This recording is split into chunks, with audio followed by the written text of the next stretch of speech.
Hello students.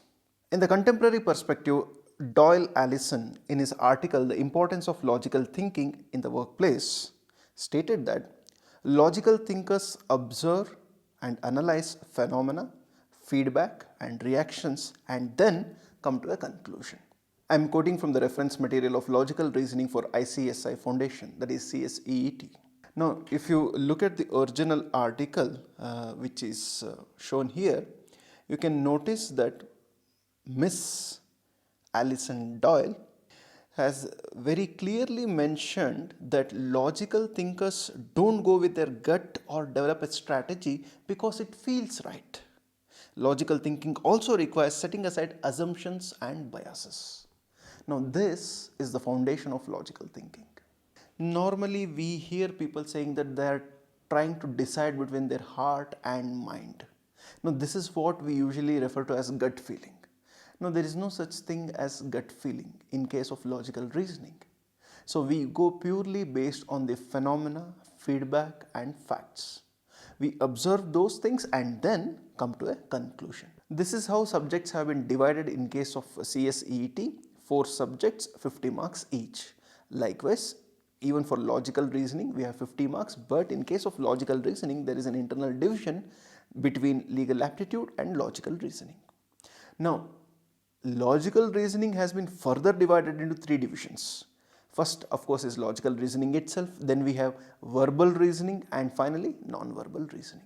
Of course, there is no internal division of marks for these 3 different topics, but we will be covering all the 3 topics in our live session for CSEET.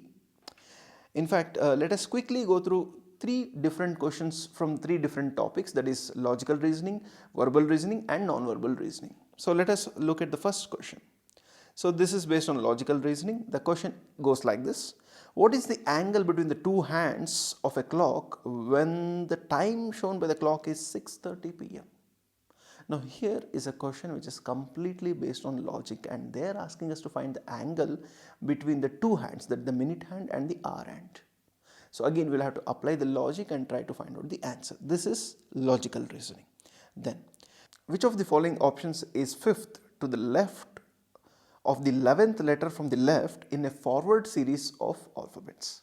So this is purely based on verbal reasoning. So you will have to look at the text and alphabets and then finally come to the conclusion and give the right answer. And finally we come to non-verbal reasoning. So now look at the picture on the screen.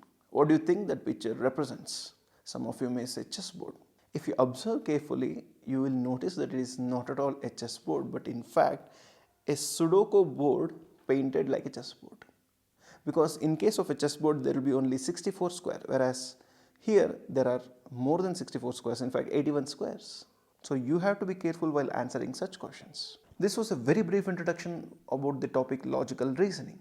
If you want to know more about logical reasoning and if you would like to prepare for the topic logical reasoning, please enroll for the live session of Excel Academy CSEET program, and I will be meeting you guys very soon.